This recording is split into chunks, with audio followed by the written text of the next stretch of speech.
Your Excellency, Secretary General of the United Nations, Your Excellency, Mrs. Lana Nasupe, Permanent Representative of the United Arab Emirates to the United Nations, Madam Pumzile Mlambo Nuka, Undersecretary General and Executive Director of the UN, distinguished delegates, distinguished panelists, dear guests. My name is Teri Hatcher. I am honored to be here today to recognize the International Day to End Violence Against Women, followed by the 16 days of activism against gender violence, and of course, the Orange Your Neighborhood campaign. The color orange is bright and optimistic and symbolizes a hope for a better future and a world without the continued human rights violations against women and girls. The status of violence against women continues to be calamitous. 120 million girls have experienced forced sexual acts, and it was estimated in 2012 that half of all women killed were killed at the hand of an intimate partner or family member. My story sheds light on another grim statistic. This is a story about the dangers of silence. I really said I wasn't going to cry. It's an emotional day.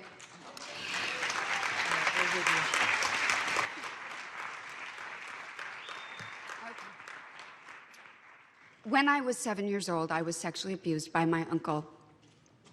I was convinced it was my fault, and I blamed myself for what had happened, so I didn't tell anyone, and I was silent.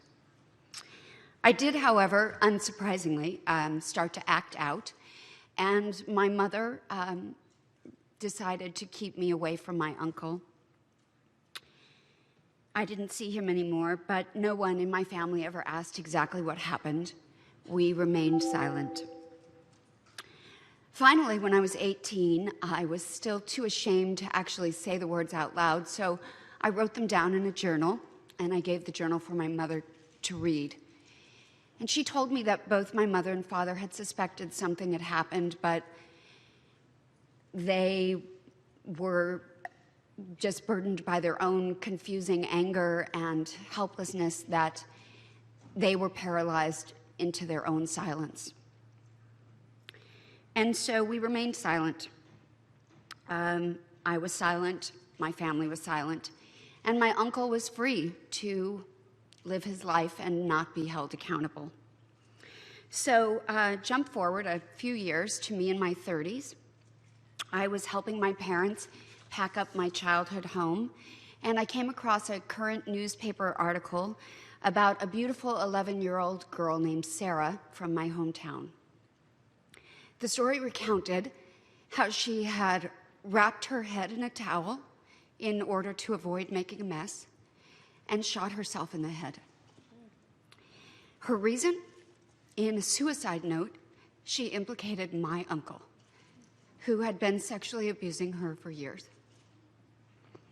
I was shocked and devastated and overwhelmed by the idea that he had continued his abuse, and that now, even as he was probably well into his 60s, had caused the pain in this young girl that had resulted in her death.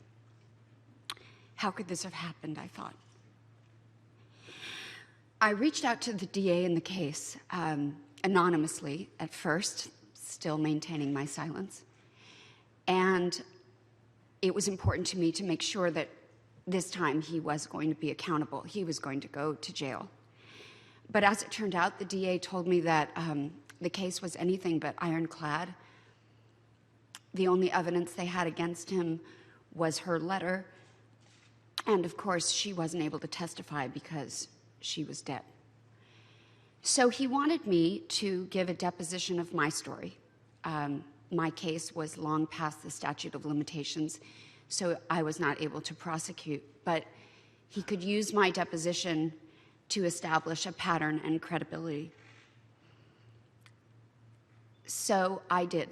I told my story, I broke my silence, and my deposition was read in court, and my uncle took a plea deal. and he went to prison, and he died there. He was convicted and sentenced, but nothing could undo the devastating violence he left in his wake. I survived this abuse, and I helped Sarah's family to feel a small sense of victory and some closure, but that doesn't make me a hero, and it doesn't make me define myself as a victim.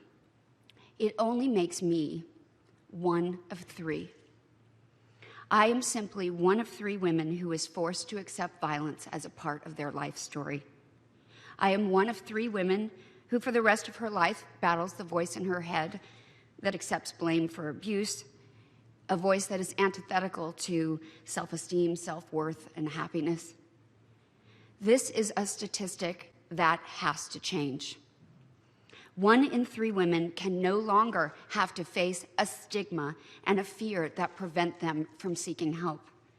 1 in 3 women should not feel afraid to come forward and report it, as they so often do, because they think they will not be believed or taken seriously. When society shames the victim by asking, "Why did you stay?" or "Why didn't you say something?" instead of asking, "Why did he abuse her?" we just continue to foster a society where the abuser continues to abuse.